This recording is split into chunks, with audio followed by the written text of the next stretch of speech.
Join our community by subscribing. Every click helps us share more stories like this one.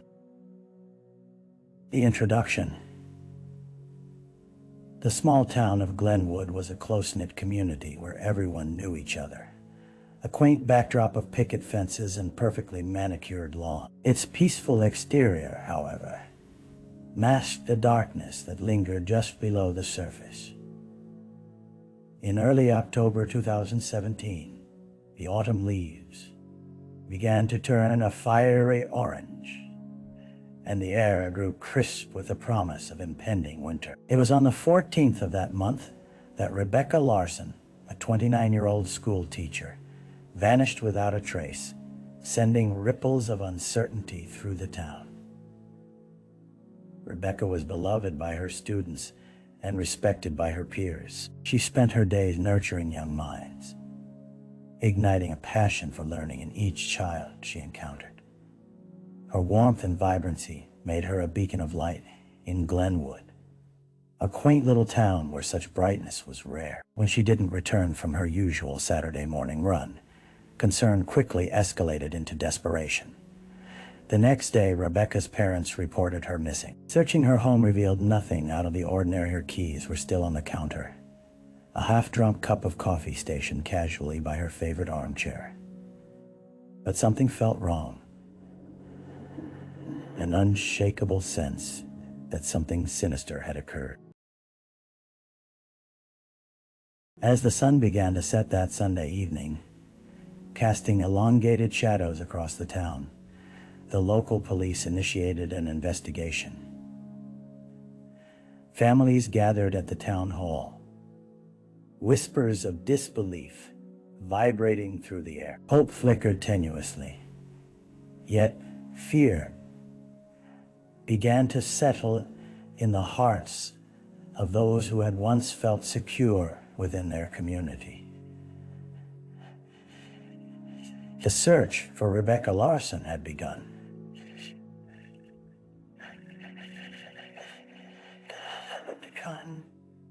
Would they find her in time? The victim, Rebecca Larson, was more than just a name in a police report. She was a genuine force in the lives of those who knew her. Standing at 5'6", with soft brown hair that framed her face and intelligent hazel eyes, she had an innate ability to make anyone feel at ease. Her laughter was contagious, echoing through the halls of Glenwood Middle School, where she taught 7th grade English. Those close to her spoke of her relentless kindness, often volunteering her time at the local animal shelter and organizing community events aimed at fostering a sense of togetherness. Rebecca's love for her students was evident. Every Friday, she offered extra credit for those who shared their favorite books with the class, igniting a passion for literature in even the most reluctant readers. Yet, behind her cheerful demeanor, Rebecca carried a burden. Just 2 years prior, she had experienced a traumatic breakup with a college boyfriend that had left lasting scars. Seeking solace, she threw herself into teaching in her community, trying to erase the shadows from her past. In conversations with friends, she would often proclaim, "Life is too short to dwell on what was." But those who knew her well could sense there were moments, late at night, when she reflected on what might have been. On the night before her disappearance, Rebecca had texted her best friend, Amy, discussing her aspiration to run a half marathon in the spring.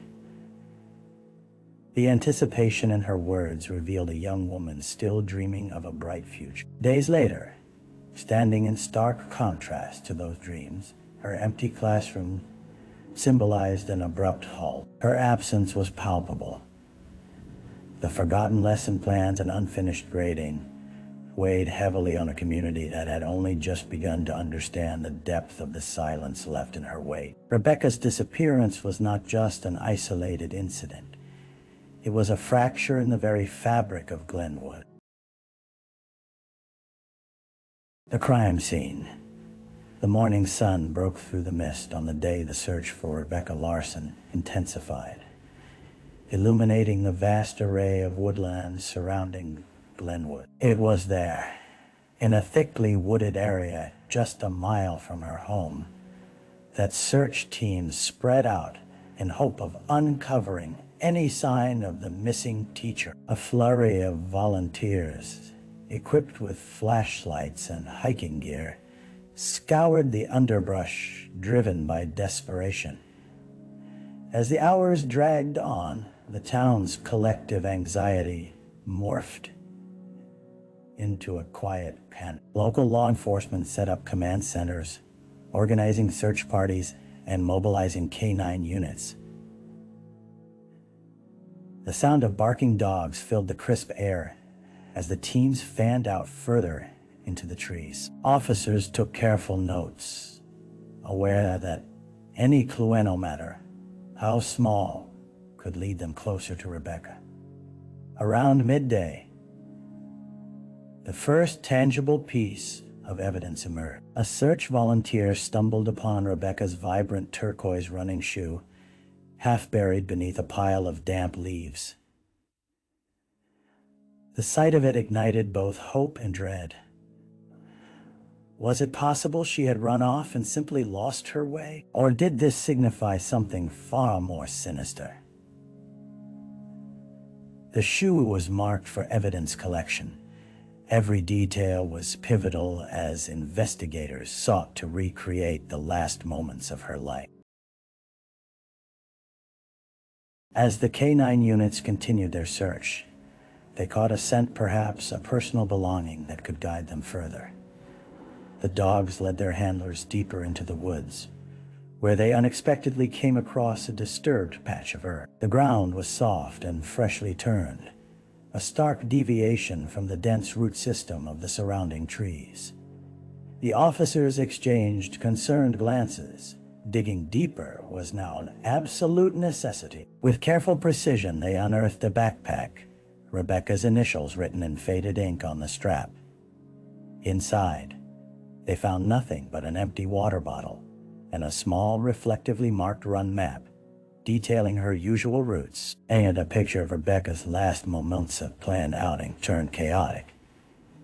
Each element of the discovery became a part of the mounting puzzle, as the reality of an unfolding tragedy settled over the investigators. The search for Rebecca Larson had shifted from hope to a calculated quest for the truth that lay hidden under the layers of leaves and earth.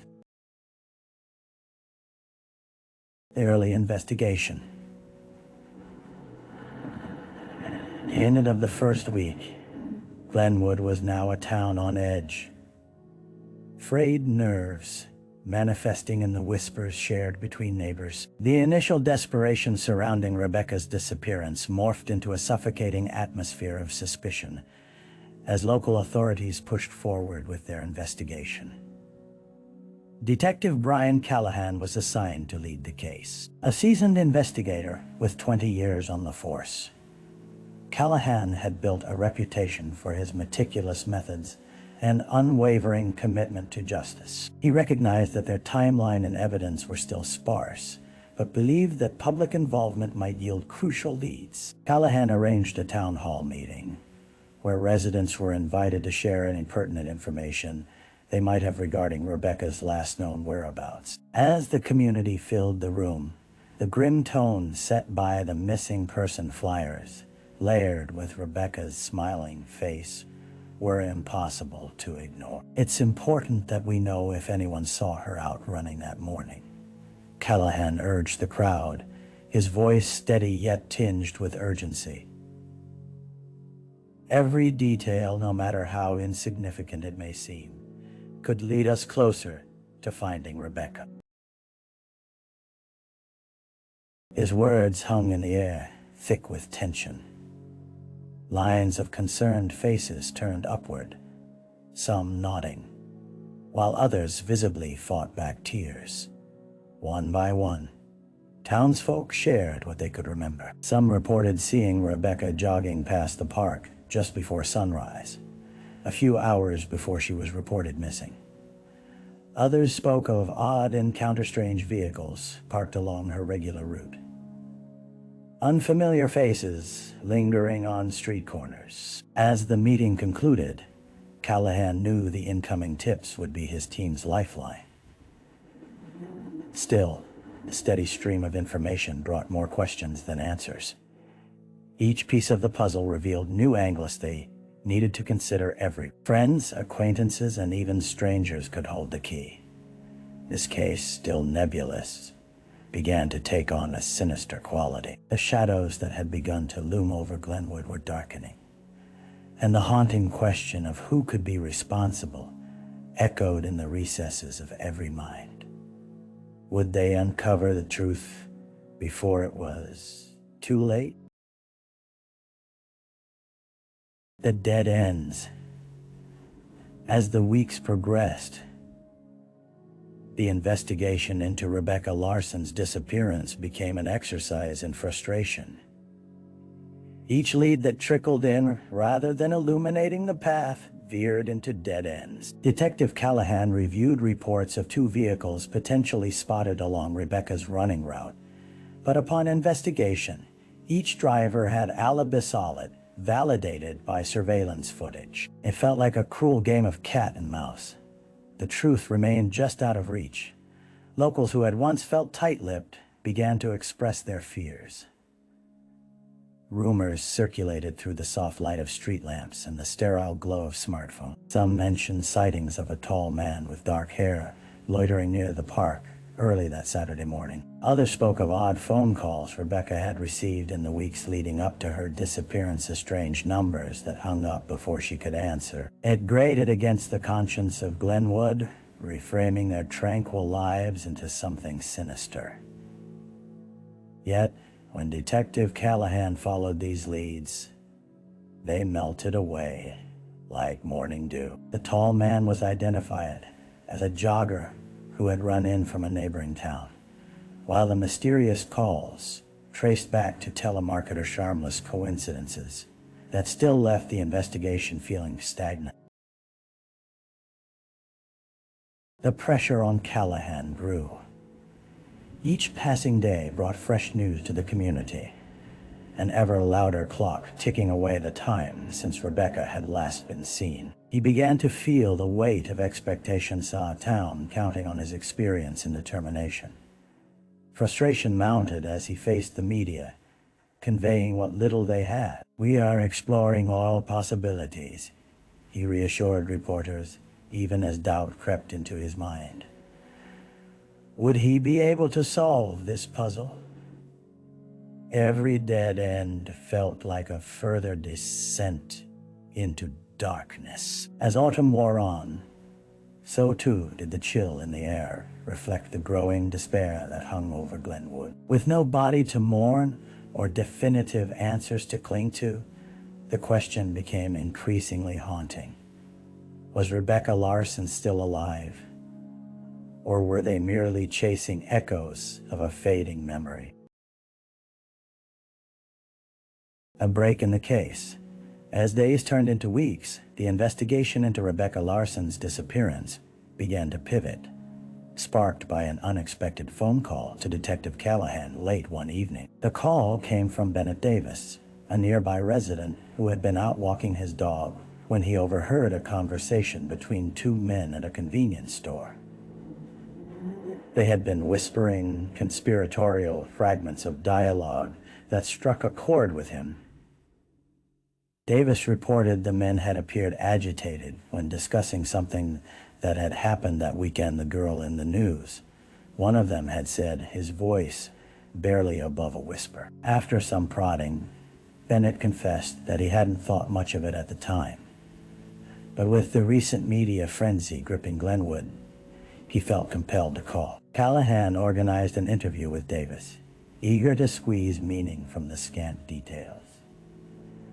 Under the stark light of the white fluorescent bulbs in the precinct, the older man recounted the story with palpable unease. He mentioned a red pickup truck parked unusually at the edge of the store's lot, and how it had caught his attention while he and his dog waited outside. It was there that he heard the men discuss their discomfort, a tension that seemed to thicken the air around them. Compelled by the seasoned investigator's instinct, Callahan decided to pursue this lead.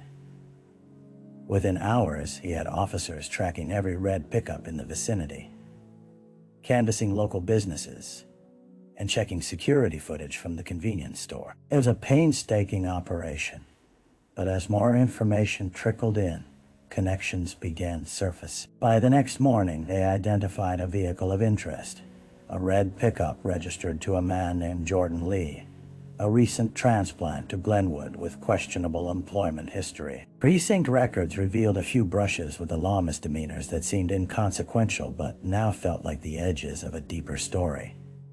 With a renewed sense of purpose, Callahan prepared to bring Lee in for questioning. The stain of Rebecca's absence loomed large, yet now there pulsed the flicker of hope. Could this lead finally unlock the door to the truth? As he readied himself for the next phase of the investigation, Callahan knew the next steps could either illuminate a path forward, or yet again, lead them into darkness. The possibility of closure was within reach, but it would require courage to confront the unknown. The suspect,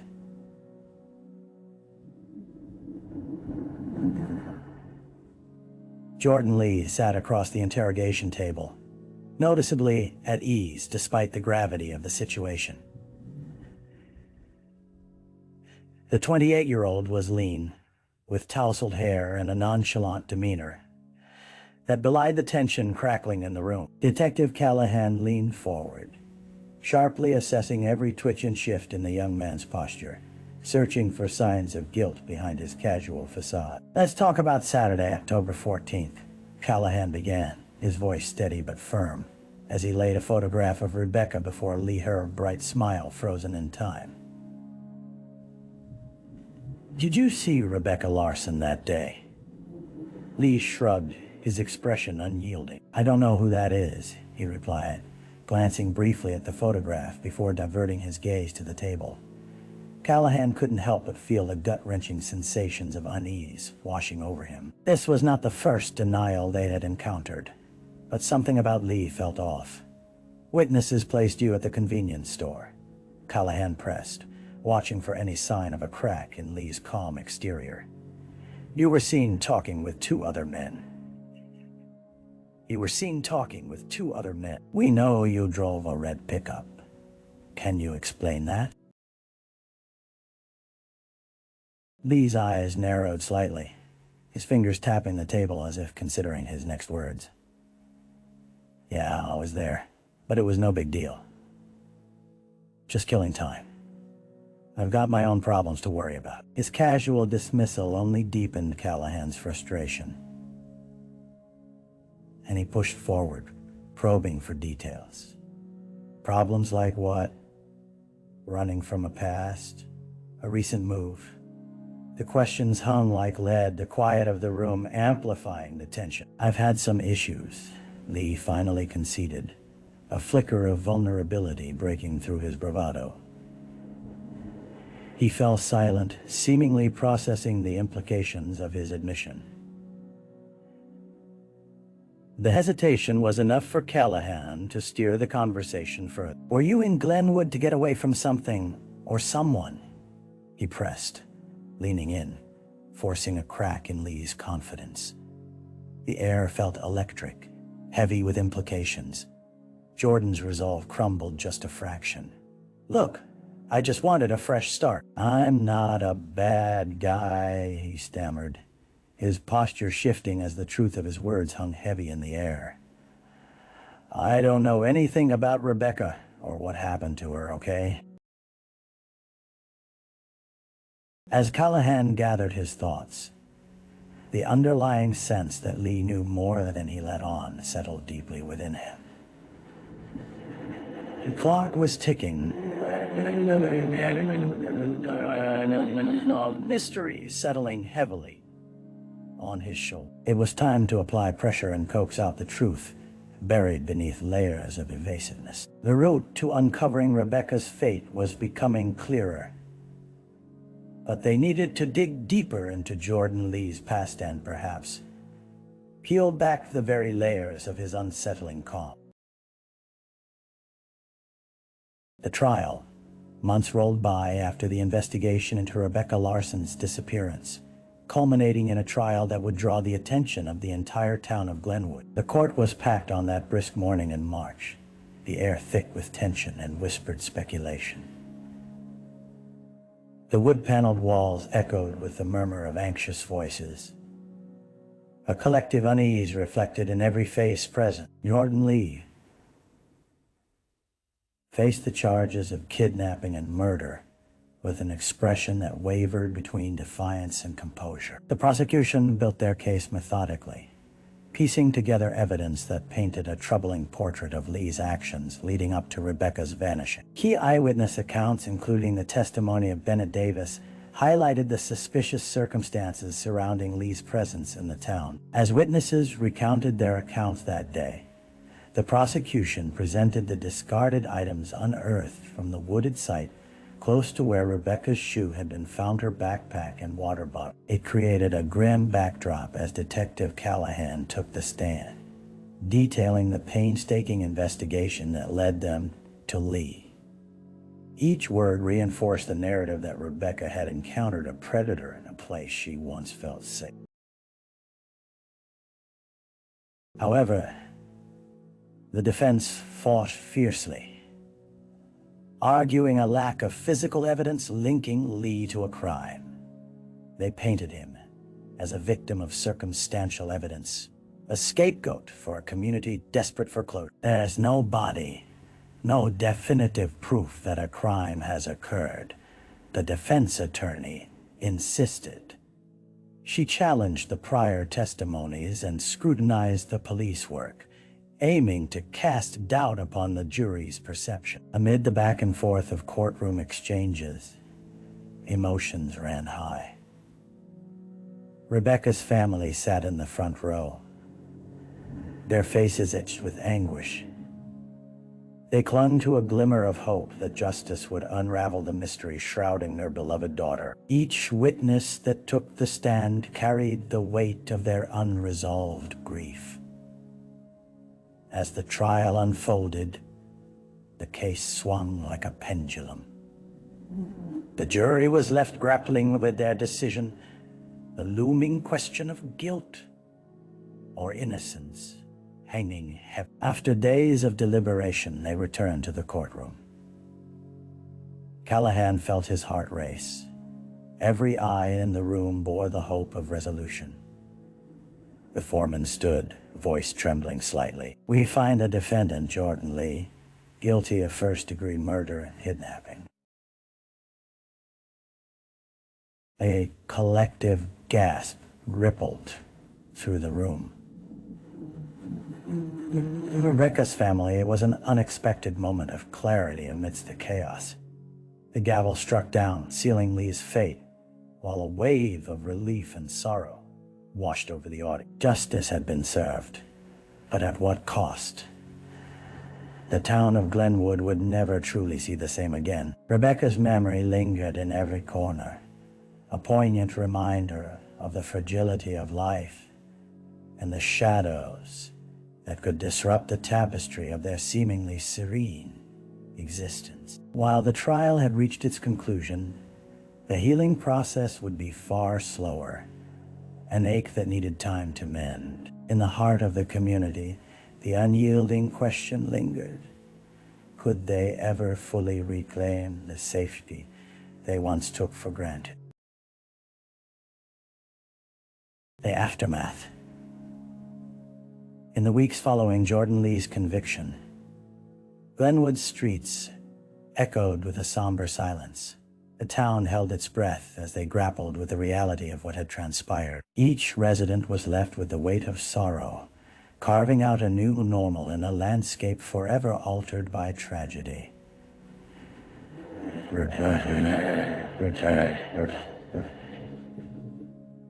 Rebecca Larson's absence was palpable. The school she had adored held a memorial in her honor, where students and teachers gathered, leaving flowers and heartfelt notes at her desk. The classroom, adorned with colorful posters and unfinished lesson plans, felt heavy with emotion. Candles flickered in the soft light, a flicker of hope amidst the darkness. People whispered stories, laughter mingling with tears as they conjured her spirit in the very place she had flourished. For her parents, Alice and Richard, the journey through grief was long and winding. They launched a foundation in Rebecca's name, committed to mental health awareness for students and furthering educational resources in her honor. They poured their pain into something meaningful, hoping to turn a tragedy into a beacon of hope. Alice often spoke about Rebecca's passion for teaching, dedicating scholarships in her memory, ensuring students like her daughter would receive the support they needed. Detective Callahan, too, found himself changed after the case. Tasked with keeping Glenwood safe, felt heavier now. He sensed a shift in the dynamics of the community, forged in the fire of fear. The shadows of suspicion lingered long after Lee's conviction.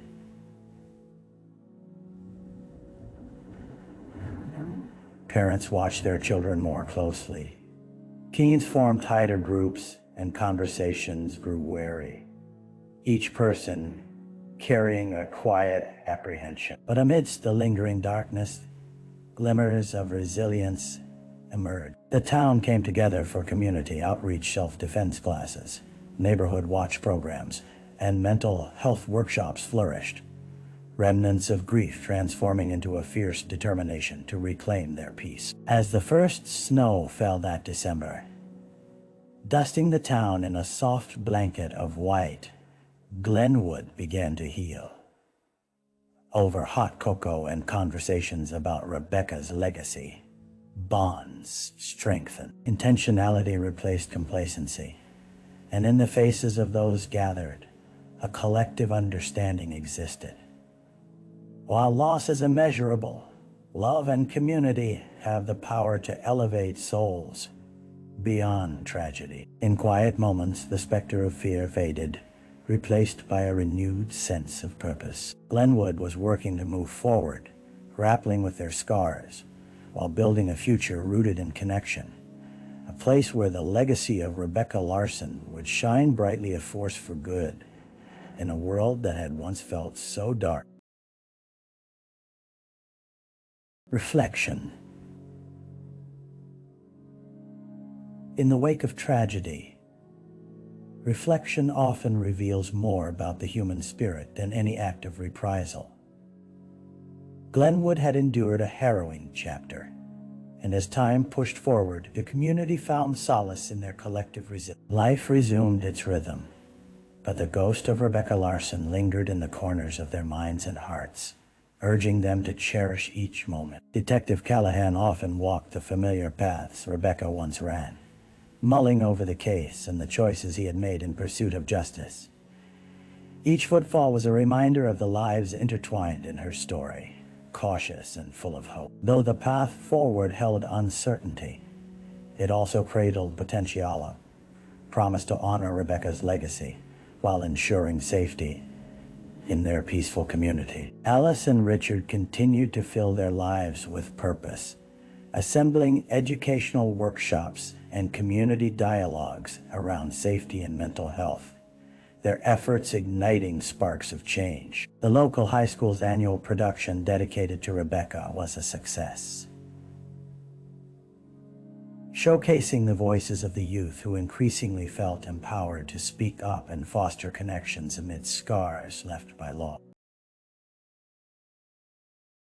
A year after her disappearance, the annual town festival adopted a new tradition, a moment of silence during the opening ceremony, a gathering to remember and reflect. As citizens held candles in the twilight, they found comfort in one another, understanding that love and memory endures beyond life's fragility. In those moments, Glenwood transcended its grief, weaving itself together through acceptance and gratitude for moments shared, even in sorrow. They learned that reflection is not merely about remembering loss. It's also about celebrating life, acknowledging the past, and moving forward with dignity. The journey was tumultuous, and while some wounds remained raw, the town discovered resilience blossoming in the aftermath of Fura, resolved to live faithfully and honorably, enriching their community while never forgetting the heart of a teacher who inspired them all.